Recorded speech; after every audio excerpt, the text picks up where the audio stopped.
Get ready for success. Leadership Strategies for Women is a show dedicated to providing practical and valuable strategies for emerging women leaders of today. It's your time to get inspired, motivated, and challenged to achieve your vision for success. And now, here's leadership speaker and coach, Ellie Nieves.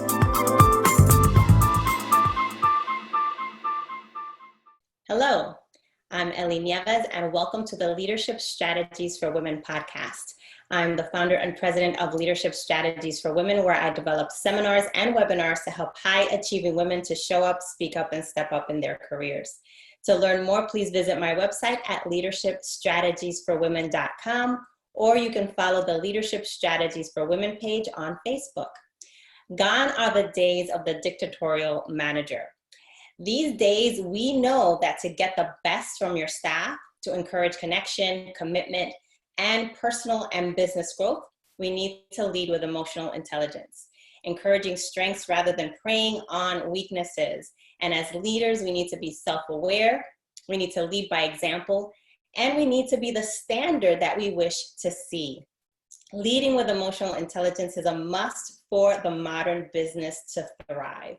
And here to talk to us about leading with emotional intelligence is our guest, Sarah Griffiths. Sarah is a hypnotherapist who uses coaching and traditional therapy techniques to help men and women to achieve full potential and live the lives they deserve. Sarah, welcome to the Leadership Strategies for Women podcast. Hello, thank you so much for having me. I really appreciate it. So Sarah is joining us from Australia. We are honored that you're joining us today, Sarah. And with that, I would love to learn a little bit more about your background. Can you share with us? Yeah, so I've been working for myself now for about 11 years. And I started off in the hospitality industry. And now, as you said, yes, that kind of moved into coaching, business coaching from the hospitality work that I was doing. And that has developed from what I realized about the help that people needed in their business, that success, your external success in anything is really about your internal transformation. And I discovered that a lot of people were suffering with some very limiting, very, very debilitating, limiting beliefs, a lot of it due to trauma. That were holding them back in their lives and affecting the way they were showing up in everything. And that kind of led me to the work that I do now. So it's been a journey. We certainly grow and develop as we go through life, and we especially when we recognize and take advantage of the opportunities that come, even when it seems a bit off kilter to what we're currently doing. So yeah. And what do you love most about the work that you do? Definitely the results for my clients, seeing them starting work with me, certain that they can't do anything, that they will always be this way, that this can't be changed, and then just a few sessions later, seeing them completely different, a different outlook, a different approach, just very different in themselves. Yeah, I love that. I can completely relate. I love that as well as a coach. So what are some of the challenges that you have personally faced as you were striving to achieve your own career goals? I think that, well, aside from the obvious, that the biggest challenge was definitely myself.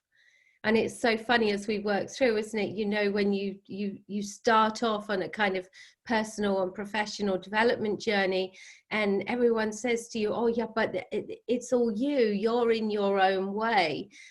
So I can relate to the absolute truth, that there were times when I was my own biggest obstacle. And some of that is the unknown.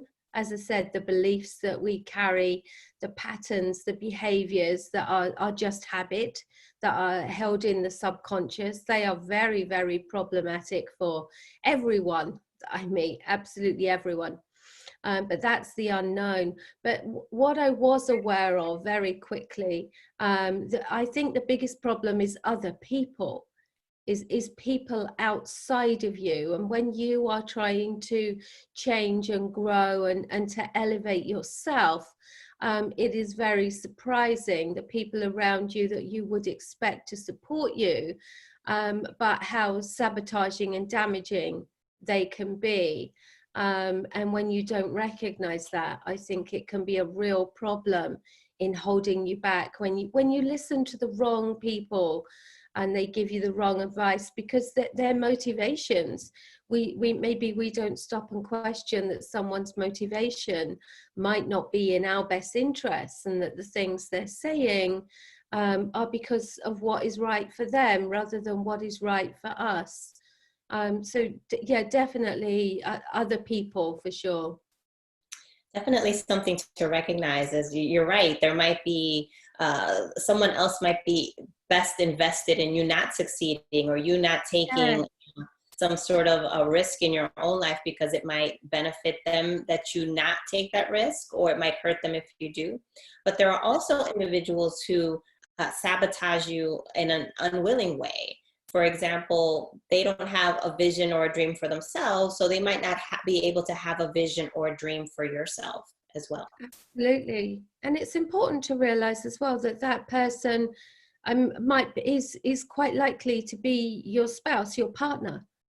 You know, because when you start to level up, when you have a dream that is beyond what they can see, it's important that you mention sabotage, because what they can do, they can seem to be supportive and encouraging, but do lots of things that actually sabotage and undermine you. And it's problematic for various reasons. Number one, you're not ready for it, so you don't see it. You don't want to accept it. But also the pain of betrayal then can mean that you don't actually see it for a long time because it's not something you want to recognize and acknowledge. And I find that a lot with the people that I work with, the women I work with, the sudden realization that someone close to them is actually sabotaging what they're doing. Yeah. So share with me some of the strategies that have helped you to get ahead in your career. I think very much being open to opportunity. So I know that obviously the way that we are made, the mind does not like change. It likes to stick with what's familiar. And I think it's very important to recognize early on, if we want to achieve anything beyond what we are, recognizing that the fear that we feel doesn't necessarily mean that what we're doing is wrong. It's just our body and mind, it's our natural instinct to anything new. And I think I learned that very early on, and I learned to look at things and to question my initial response, if it was a negative one, and to understand that it's actually just an instinctive response, and to work around it. So that was definitely one. But the other one that I learned was to always take responsibility. So I learned very quickly that when we blame other people and we blame things outside of ourselves, then we're stuck. You know, if it's down to someone else or something else, there's nothing we can do. But when we take responsibility and realize that something is actually down to us, and it's up to us whether we solve it or not, that very much changes the mindset. So I think for me, those two big things have been really, really key.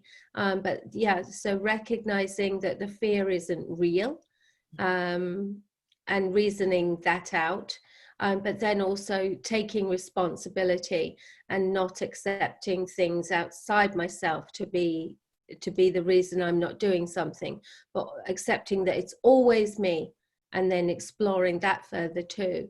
I think they're two quite big ones there. So you believe that women can be more effective leaders if they lead with emotional intelligence. Can you tell us what emotional intelligence is? Yeah, so emotional intelligence it's extremely important because these days people expect so much from a workplace. It's such a big part of our lives. And leading with emotional intelligence is very much about being aware of yourself, how you are impacting any and every situation and the people around you. But it's a much more, as you said in the beginning, instead of this dictatorial style of management where literally people just get dictated to, they get put in a box and told to do their job. And the manager can come and go and be moody and bark out orders. And it's very much a focus on the fact that people work best and give you the most when they are respected, when they are treated well, when they are included, and when job has variety, when you invest in them and you give them opportunities. And we all know that it's very expensive to recruit and train staff. And when you give your staff a working environment which is progressive, and where they feel respect, where it's calm, where it's consistent, then you really do, you get the best out of people. So it's a leadership style that focuses on people's qualities, and getting the best out of them, but very much about leading by example. So you set the standard of what you expect, because we all know that everyone responds to that. It's very hard to have someone in a workplace that is disruptive, or like talks about people behind their back, or causes trouble, as some people do, when the manager has a leadership style that sets the standard, because then that becomes unacceptable. So clearly, emotional intelligence is something that can help high achieving women in the workplace who are leading others. So if we had to break down emotional intelligence into its key elements, what are some of those elements, and how can women leaders start to leverage those particular elements so that they can get ahead in their careers? Yes, so I think that leading with emotional intelligence, it encompasses some of the key aspects of personal development. So one of the things would definitely be about being the standard, as I mentioned. So that is, it's all about self. So leading with emotional intelligence is being self-aware. How am I showing up in this situation? What is the example that I am demonstrating? So that's going to be things like learning to respond rather than to react. And I won't go into all the details, because people can see for themselves how when you respond rather than react. So when you react in the moment. You say something the second something happens, and maybe you can react in anger. You can say something that you later regret. So it's learning to actually respond rather than react. So your response can happen. It's at least 5 seconds delayed, but it doesn't matter how long it takes, but it's about giving a response to a situation that sets the standard, and is congruous with the values. So leading with emotional intelligence is about having a clear set of values for yourself and for your team, setting values, setting boundaries, setting standards. It's about consistency. You don't want to come in as yourself one day. It's so that people can rely on you. People know that you are genuine and authentic, and when you come into work, they know what to expect. But the last thing you want is to be coming into work and people saying, "Oh my God, I wonder how she's going to be today." Are they going to get the nice version of you? Are they going to get the version that listens to ideas? Or are they going to get the version that is moody and cold and shut off? So it's about consistency, because consistency goes with authenticity.